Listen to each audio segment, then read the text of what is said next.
नमस्कार, 24 की खबर देखना आप शुरू कर चुके हैं। मैं आपके साथ कमल कौशिक। 2024 में इलेक्शन है, आप जानते हैं, हम जानते हैं, लेकिन उससे पहले इलेक्शन की चुनाव की तैयारी कैसे हो रही है ये भी तो जानना जरूरी है। इसलिए 24 की खबर में बात मणिपुर और प्रधानमंत्री नरेंद्र मोदी की सबसे पहले होने जा रही है। चलिए शुरुआत करते हैं। मणिपुर हिंसा जिसका बार बार जिक्र होता है, मणिपुर हिंसा जो कि एक राजनीतिक मुद्दा बना। मणिपुर हिंसा, संसद में इसकी गूंज खूब सुनाई दी गई। मणिपुर हिंसा ही विपक्ष की जुबान पर बार बार आया। ऐसे में मणिपुर में जो भी हुआ उसी को लेकर सरकार पर नजर सबकी टिकी हुई थी। प्रधानमंत्री नरेंद्र मोदी का जो भाषण था उसमें भी इसका जिक्र था। संसद में विपक्ष ये चाहता था पीएम मोदी आकर इस पर बात करे, तो आखिरकार पीएम मोदी ने बात तो की, लेकिन आज जो ट्वीट सामने आया उनका, जो आपके सामने है, ये काफी अहम था। उनके ट्वीट में क्या कुछ लिखा हुआ एक बार मैं अपनी जुबानी आपको बता दूं, क्योंकि 2024 के लिहाज से मणिपुर का ये मुद्दा काफी अहम है। आश्वासन दिया गया है पूरे मणिपुर को, भारत देश, क्योंकि मणिपुर का ही हिस्सा भारत का हिस्सा मणिपुर, इसलिए भारत के सभी नागरिक मणिपुर के साथ खड़े हैं, चिंता करने की जरूरत नहीं है। इस तरह का आश्वासन दिया गया। इस दौरान पीएम मोदी ने भी कहा कि मणिपुर के शांति विकास का मैं आश्वासन देता हूं। पीएम ने आगे ये भी लिखा कि सामान्य स्थिति बहाल करने के लिए सरकार प्रतिबद्ध है। लेकिन बात तो राहुल गांधी की भी होनी चाहिए। एक के बाद एक कई जुबानी वार सरकार पर करने के लिए मशहूर राहुल गांधी हो गए हैं। कांग्रेस के सांसद राहुल गांधी ने पीएम मोदी पर एक बार फिर से निशाना साधा। पीएम मोदी ने सदन में, आप जानते हैं, भाषण दिया और इसी भाषण को लेकर चर्चाएं भी हो रही है। राहुल गांधी ने बाकायदा प्रेस कॉन्फ्रेंस करके अपनी ओर से बातें रखी। उन्होंने कहा कि पीएम मोदी ने संसद में करीब 2 घंटे 13 मिनट का बयान दिया, भाषण दिया। अंत में उन्होंने मणिपुर पर 2 मिनट तक बात की। मणिपुर महीनों से जल रहा है, लोग मारे जा रहे हैं और यहां पर हो क्या रहा है, बलात्कार हो रहे हैं, लेकिन प्रधानमंत्री हंस रहे थे। यह भी आरोप राहुल गांधी ने लगाया। तो प्रधानमंत्री हंस हंस के बोल रहे थे, मुस्कुरा रहे थे, जोक्स क्रैक कर रहे थे, हंस रहे थे। ये उनको शोभा नहीं देता है। हिंदुस्तान का प्रधानमंत्री अगर इस देश में केंद्रीय संसदीय कार्य मंत्री प्रहलाद जोशी ने भी राहुल गांधी को जमकर घेरा। दरअसल बात एक प्रेस कॉन्फ्रेंस की हो रही थी। इसमें नरेंद्र मोदी सरकार के कई मंत्री मौजूद थे। कानून मंत्री अर्जुन राम मेघवाल भी मौजूद थे। जब जैसे ही प्रेस कॉन्फ्रेंस ये खत्म हुई तो उसके बाद सवाल पूछा गया राहुल गांधी पर, क्योंकि आज प्रेस कॉन्फ्रेंस राहुल गांधी ने भी की थी। तो ऐसे में संसदीय कार्य मंत्री ने राहुल गांधी के सवाल पर जवाब जो दिया, एक बार वो सुन लेते हैं। मणिपुर का, नॉर्थ ईस्ट का इतिहास न जानते हुए ऐसे आज जो स्टेटमेंट दिया है, ये देश के हित में है क्या? 15-20 मिनट प्रधानमंत्री जी और कल प्रधानमंत्री जी ने इसमें बोला है, it is very unfortunate that the grand old party, the so called grand old party is behaving so irresponsibly. और मणिपुर तो गैर जिम्मेदाराना बताया गया है राहुल गांधी और कांग्रेस पार्टी के बयान पर। यह बात कही है केंद्रीय मंत्री ने। लेकिन बात राजनीति की यहां पर नहीं रुकती है। ये तस्वीर काफी अहम थी, क्योंकि एक साथ कई सांसद दिखाई दिए, मल्लिकार्जुन खड़गे भी सामने थे, राहुल गांधी भी दिखाई दिए। दरअसल राज्यसभा में जो हो रहा है, लोकसभा में जो हो रहा था, ये सब कुछ देखा। विपक्ष के नेता मल्लिकार्जुन खड़गे ने अधीर रंजन चौधरी के निलंबन को लेकर सवाल उठा दी, सरकार को जमकर घेरा, कह दिया कि बीजेपी लोकतंत्र को दबाना चाहती है और संविधान के तहत चलना नहीं चाहती है। इसलिए सभी दलों के लोगों ने इसका विरोध किया है और विरोध प्रदर्शन किया गया। तस्वीरें तो आपको दिखाई दे रही हैं। मल्लिकार्जुन खड़गे ने यह भी कहा कि हम उनके गैर कानूनी काम के खिलाफ लड़ते रहेंगे। लोकतंत्र को जिंदा रखने के लिए हम संसद के अंदर और बाहर भी हर जगह लड़ेंगे। डेमोक्रेसी को दबाना चाहते हैं और संविधान के तहत चलना नहीं चाहते, इसीलिए आज हम यहाँ सभी पार्टी के लोग मिलकर प्रोटेस्ट कर रहे हैं। और ऐसे अब बात करेंगे नेशनल कॉन्फ्रेंस के नेता फारूक अब्दुल्ला की। उन्होंने भी इस मुद्दे पर खुलकर अपनी बात रखी। अधीर रंजन चौधरी का जिस तरह से निलंबन हुआ उस पर अपनी प्रतिक्रिया उन्होंने जाहिर की और यह भी कह दिया कि मुझे यह अफसोस है कि अधीर रंजन चौधरी को आखिरी दिन और संसद के एक अच्छे सदस्य को निलंबित किया है। फारूक अब्दुल्ला को इस बात का दुख है। उन्होंने अपनी जुबानी कैसे बात कही है, एक बार सुन लेते हैं। सख्त अफसोस है कि एक अच्छे मेंबर को इन्होंने आखिरी दिन सस्पेंड किया। बहुत अफसोस किया। सख्त अफसोस है कि एक अच्छे मेंबर को इन्होंने आखिरी दिन सस्पेंड किया। बहुत अफसोस किया। विपक्ष एकजुट है। INDIA इंडिया गठबंधन को लेकर उत्साहित है। 2024 में एक साथ विपक्ष लड़ाई लड़ने के मूड में है बीजेपी के खिलाफ। लेकिन सवाल ये है कि जो एकजुटता है आगे जारी रहेगी। फारूक अब्दुल्ला का भी साथ आना कांग्रेस का, ये पुरानी बात है, नई बात नहीं।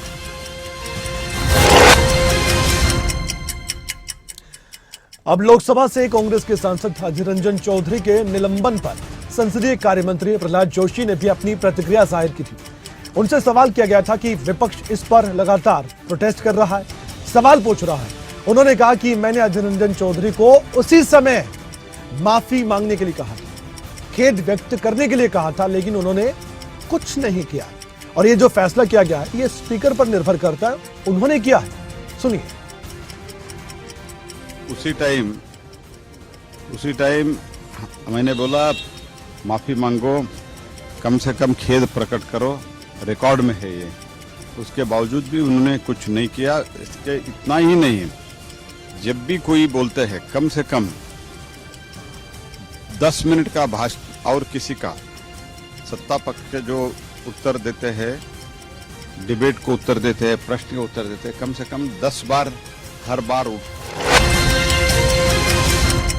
और वहीं बीजेपी के सांसद किरण रिजिजू भी मणिपुर को लेकर लगातार बयान दे रहे थे और एक बार फिर से दिया विपक्षी दलों पर निशाना साधा, क्योंकि अब बारी बीजेपी की है।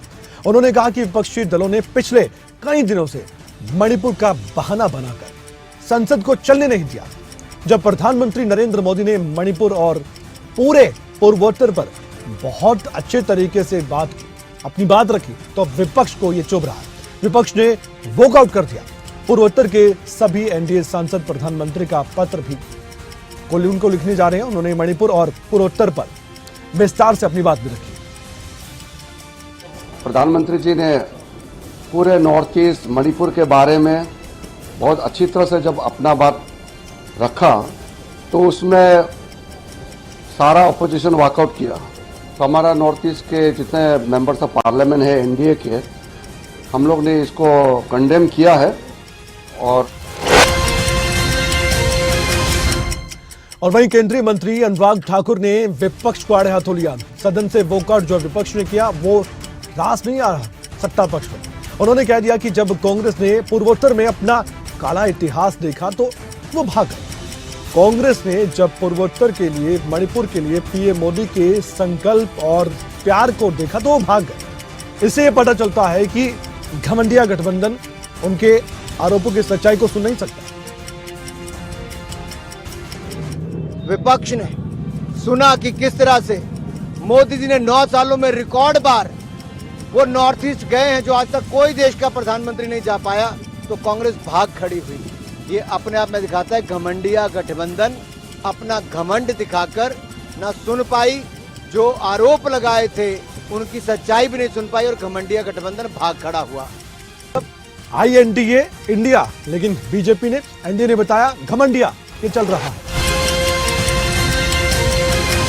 अब बात केंद्रीय मंत्री ज्योतिरादित्य सिंधिया की 2024 से जुड़े मसले को लेकर एक बार फिर से उन्होंने बयान दिया। चिंता सबको साल 2024 की है। आप जानते हैं आम चुनाव है, लोकसभा के चुनाव है। उन्होंने कह दिया कि पिछले महीने से जब से आगामी लोकसभा और विधानसभा के चुनाव आने वाले वक्त में होने, सरगर्मी में काफी तेज हो गई है। उन्होंने कहा कि हम सदन के अंदर और सदन के बाहर रामायण और महाभारत का जिक्र खूब सुन रहे हैं, लेकिन मुझे विश्वास है कि हमारे देश की जनता अच्छी तरह से जागरूक है और ये केवल अपने मुखौटे हटाएंगे विपक्ष के नेता, ये भी सबको मालूम है। राजनीतिक दल पहली बार अपने मैनिफेस्टो में राम वनगमन पथ की घोषणा कर रहे हैं, पर मैं मानता हूं कि देश की जनता सब कुछ जानती है और इनके मुखौटे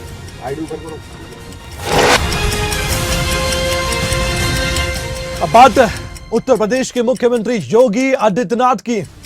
मॉनसून सत्र यूपी विधानसभा में भी चल रहा है और सदन में कांग्रेस पर जमकर जुबानी हमला बोलने का मौका था, तो ये किया यूपी के सीएम ने। उन्होंने कह दिया क्या आयुष्मान भारत की सुविधा में उत्तर प्रदेश के लोग शामिल नहीं हैं? आपके लिए यानी कि कांग्रेस के लिए जाति वोट बैंक का मुद्दा हो सकता है, लेकिन यूपी के सीएम ने कहा कि हमारे लिए यूपी एक परिवार है। लोगों ने आपको वोट नहीं दिया, उन्होंने आपको एक बार फिर से खारिज कर दिया। ये भी बात यूपी के सीएम ने कही। सुनिए उनका विस्तार पूर्वक बयान। विफलता को छुपाने के लिए आपको वहां पर किसी गरीब का आना और गरीब को आयुष्मान सुविधा में 5 लाख रुपए की स्वास्थ्य बीमा का कवर मिलना, ये भी इनको बुरा लगता है। क्या ये आयुष्मान भारत की सुविधा जो प्रदेश के अंदर बात एक महत्वपूर्ण खबर की। जब संसद का सत्र चल रहा था तो उस दौरान कई विधेयक भी पास हुए। साल 2024 के लिए बहुत इंपॉर्टेंट है, बहुत अहम है, क्योंकि इनका जिक्र होगा। केंद्रीय गृह मंत्री अमित शाह की हम बात कर रहे हैं। लोकसभा में भारतीय साक्ष्य विधेयक 2023 की चर्चा हुई। भारतीय नागरिक सुरक्षा संहिता विधेयक पर जानकारी दी गई। कहा गया कि 1860 से 2023 तक देश की आपराधिक न्याय प्रणाली अंग्रेजों द्वारा बनाए गए कानूनों के अनुसार काम करती रही। 3 कानून बदल जाएंगे और देश में आपराधिक न्याय प्रणाली में बड़ा बदलाव होगा। आश्वस्त कर सकता हूं कि 1860 से लेकर 2023 पर 23 तक अंग्रेजों ने बनाए, अंग्रेज पार्लियामेंट ने बनाए हुए कानून के आधार पर इस देश की क्रिमिनल जस्टिस सिस्टम चलती रही। इसकी जगह भारतीय आत्मा के साथ ये 3 कानून अब प्रस्तावित होंगे। और वहीं बीजेपी के सांसद और पूर्व कानून मंत्री रविशंकर प्रसाद ने भी इन विधेयकों के बारे में विस्तारपूर्वक जानकारी दी। हमने कहा ना कि बहुत अहम है। सदन में पेश हुए इन 3 नए बिलों को लेकर जानकारी दी गई। यह भी कहा गया कि तीनों बिल ऐतिहासिक है, हिस्टोरिकल है। ये भारत की आपराधिक न्याय प्रणाली को मजबूत करेंगे। पहले लोग भाग जाते थे और सुनवाई नहीं होती थी। अब अगर अलग से भी सुनवाई करनी पड़े तो होगी, और भगोड़ों और आतंकवादियों के लिए सुनवाई होगी, उनको सजा दी जाएगी। प्रधानमंत्री का अभिनंदन, माननीय गृह मंत्री का अभिनंदन कि जो लॉन्ग ओवरड्यू कि लोग भागे हुए हैं, ट्रायल नहीं हो रहा है। एसपी साहब डीजीपी हो गए, गवाही नहीं देने आ रहे हैं। थाने गटर मोटरसाइकिल और गाड़ियों से पड़े हुए हैं, अब तो वीडियो कर लो। और जो महिलाओं के लिए आतंकवाद को एक अलग प्रकार से जो समूह। सांसद प्रमोद तिवारी भी आजकल सुर्खियों में है, बयान देते रहते हैं। पीएम मोदी पर निशाना साधने का मौका था, साथ दिया। कह दिया कि मैं मोदी जी को मणिपुर के बारे में बोलने के लिए मजबूर करने के लिए कांग्रेस को बधाई देता हूं। उन्होंने कहा कि मैंने मोदी जी को कई बार बोलते हुए सुना है, लेकिन सदन में उनके वाक्य और उच्चारण कहीं और ही जा रहे थे और उनके चेहरे से भी लग रहा था कि वे हार रही है। कांग्रेस को विवश किया कांग्रेस ने आपको। मैं बधाई दूंगा अपने कांग्रेस के सांसदों को लोकसभा में।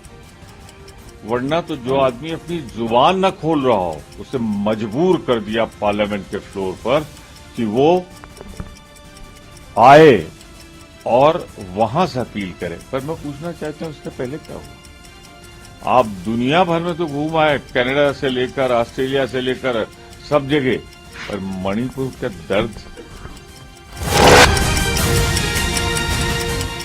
मणिपुर और मणिपुर, ये मुद्दा विपक्ष को ऐसा हाथ लगा जिसके बाद तो एनडीए के पीछे पूरा विपक्ष पड़ गया। एनसीपी सांसद फौजिया खान की हम बात करें। मणिपुर के मामले में पीएम मोदी को उन्होंने सलाह तक दे डाली। उन्होंने कहा कि प्रधानमंत्री को मणिपुर जाना चाहिए। ये कोई नई बात नहीं है, विपक्ष के सांसद पहले भी ये बात कह चुके हैं। अब फौजिया खान ने ये बात की। आगे उन्होंने ये भी कहा कि कथनी और करनी में थोड़ा अंतर होता है। जितनी एफआईआर हुए हैं उतने गिरफ्तार हुए हैं क्या?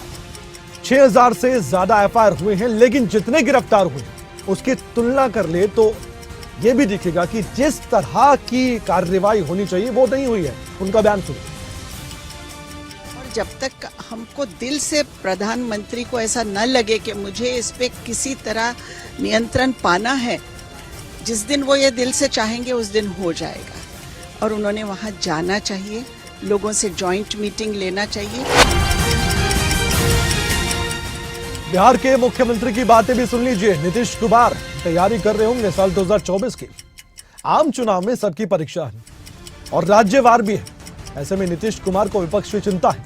फिलहाल तो विपक्ष में बैठे हैं, कभी सत्ता पक्ष में हुआ करते थे, एनडीए का हिस्सा हुआ करते थे। बयान सामने आया, उन्होंने कह दिया कि काम नहीं हो रहा है, जहां घटनाएं हुई उन जगहों पर कोई बयान नहीं, सदन चल रहा है और आप बाहर घूम रहे हैं। ये मोदी पर निशाना सा। क्या पहला ये वाकया देखा आप? क्या पहले ऐसे होता था? अब चीजों को सिर्फ आप एक तरह से देखिए, किस तरह से आपको अंतर लगेगा पहले और आज में। ये नीतीश कुमार काफी बातें कहते नजर आए। ने कहा तो जब काम करना चाहिए ना, तो काम नहीं हो रहा है। जहाँ घटनाएं घट गई तो उसी के बारे में भी कोई बयान नहीं। हाउस चलता है, बाहर घूमते रहते हैं। तो ये सब पहले होता था। देखिए हम लोग। और वहीं बीजेपी के सांसद तेजस्वी सूर्या अविश्वास प्रस्ताव पर अभी भी चर्चा कर रहे हैं, यानी कि चर्चा जारी है। उन्होंने अपनी तरफ से विपक्ष को आड़े हाथों लिया। उन्होंने कह दिया कि भारत की जनता ने 2014 और 2019 दोनों में विपक्ष के प्रति अपना अविश्वास प्रकट किया था और संसद में अविश्वास प्रस्ताव विफल हो गया। उन्होंने यह भी कहा कि मुझे लगता है कि आगामी लोकसभा चुनाव में विपक्ष और ज्यादा अविश्वास के साथ विफल होने वाला है। पार्लियामेंट में ये अविश्वास प्रस्ताव गिर चुका है और मैं मानता हूं आने वाले लोकसभा चुनाव के दौरान भी इससे ज्यादा अविश्वास के साथ विपक्ष के जो पोजीशन है वो गिरते जाएंगे। तो कैसे अब बीजेपी के सांसद भी विपक्ष को आड़े हाथों ले रहे हैं, क्योंकि पीएम मोदी के भाषण के बाद इनके हौसले बुलंदियों पर हैं, ये देखा जा रहा है।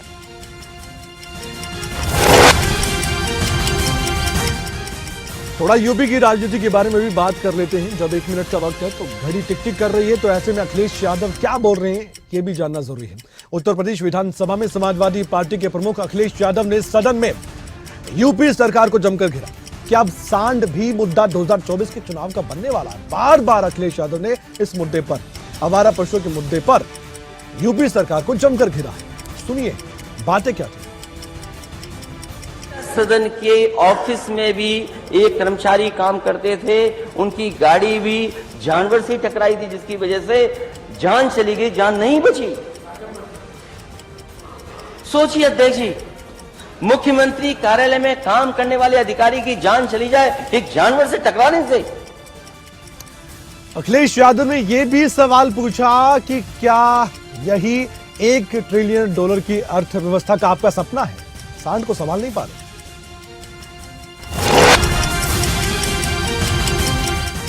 राहुल गांधी की ओर से संसद में प्रधानमंत्री नरेंद्र मोदी पर बातों में खूब निशाने साधे गए। मणिपुर हिंसा का मुद्दा विपक्ष के पास था, तो ऐसे में राहुल गांधी पर निशाना साधने का मौका सत्ता पक्ष के पास अब आ चुका है।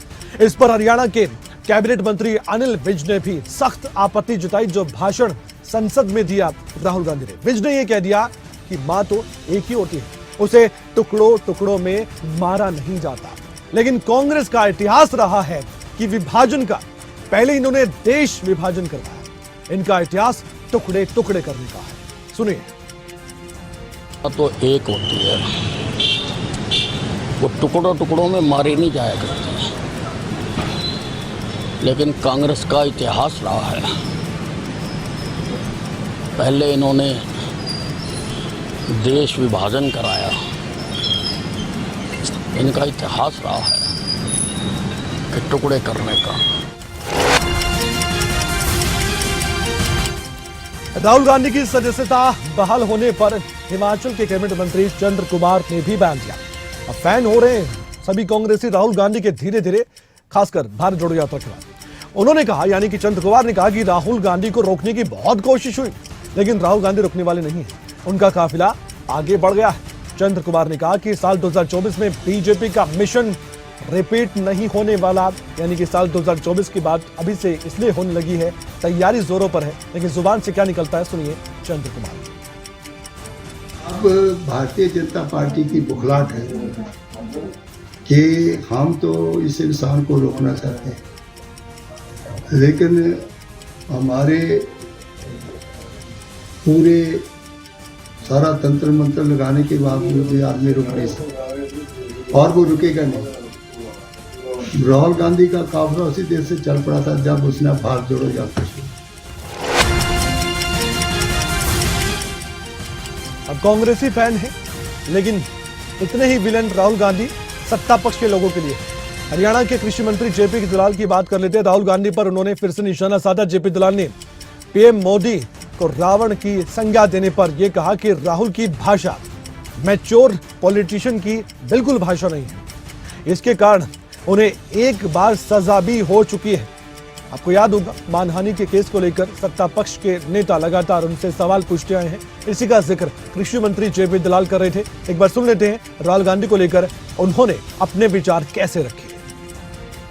जी की भाषा जो है एक मैच्योर पॉलिटिशियन की भाषा नहीं है।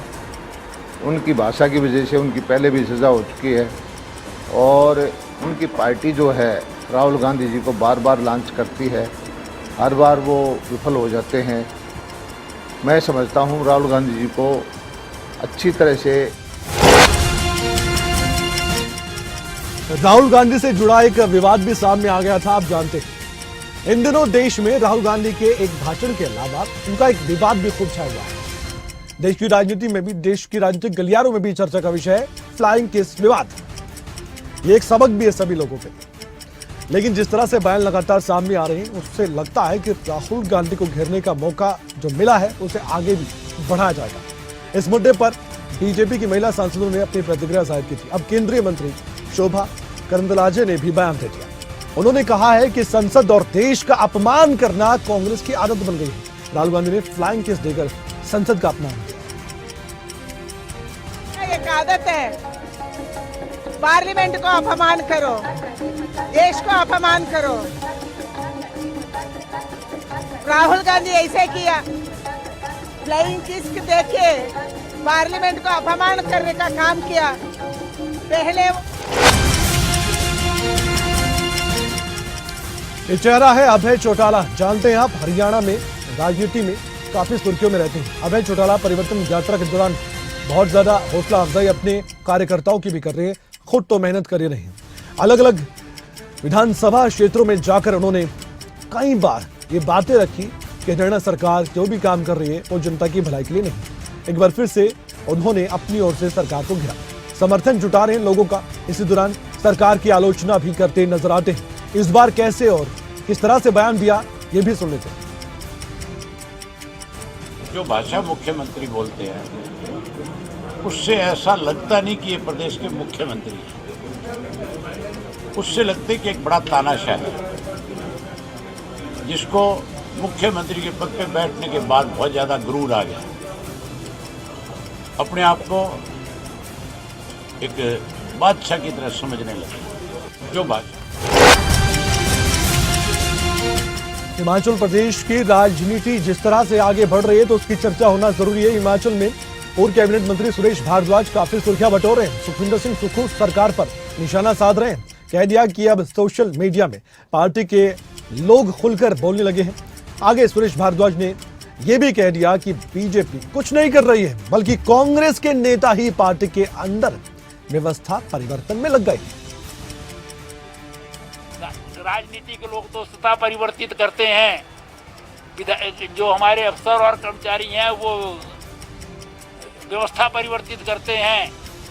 पर कौन सी व्यवस्था परिवर्तित हो रही है और कौन से लोग परिवर्तित हो रहे हैं, ये हम नहीं कह रहे हैं। आज हम बिल्कुल कुछ नहीं कह रहे हैं। हम अपने घर को जो है ठीक कर रहे हैं, हम अपना संगठन बना रहे हैं। ये सब कुछ कांग्रेस के अंदर ही हो रहा है, विरोध भी और व्यवस्था परिवर्तन भी और सत्ता परिवर्तन भी, सब इनके बीच। अब भला सियासी वार हुआ हो और पलटवार ना हो, ऐसा कैसे हो सकता है? हिमाचल की राजनीति में वार पलटवार तो बहुत तेज गति से होता है। इस बीच कैबिनेट मंत्री विक्रमादित्य सिंह से भी सवाल पूछा गया। प्रेस कॉन्फ्रेंस उन्होंने की थी तो बीजेपी पर निशाना साधा, लेकिन सुरेश भारद्वाज को खास तौर पर जवाब दिया। पूर्व मंत्री पर बोलते हुए मौजूदा मंत्री ने यह कह दिया कि आराम क्यों नहीं करते। कांग्रेस पार्टी पर बयानबाजी बेशक सुरेश भारद्वाज कर रहे हो, लेकिन साथ ही पलटवार विक्रमादित्य सिंह ने कैसे कटाक्ष भरे लहजे में किया, वो सुनिए। सुरेश भारद्वाज जी जो है अब राजनीतिक रूप से रिटायरमेंट की ओर बढ़ चुके हैं और फिर से पुनर्जीवित होने के लिए इस तरीके की बयानबाजी कर रहे हैं। मेरे को निवेदन रहेगा कि अब उनकी उम्र जो है आराम करने की है, तो घर पे आराम करें और इस तरीके की बयानबाजी कांग्रेस पार्टी के ऊपर करने की उनको आवश्यकता नहीं है। हमारे पास पूर्ण बहुमत की सरकार है, संगठन है। लेकिन जो समय है वो बहुत कीमती होता है। 24 की खबर में आज के लिए इतना ही, फिर मिलेंगे टाइम मैनेजमेंट के साथ। समय अनमोल है, हम जानते हैं, इसलिए हर खबर को आपके सामने समय के साथ हम लाते हैं। नमस्कार, खबरों का सिलसिला जारी है।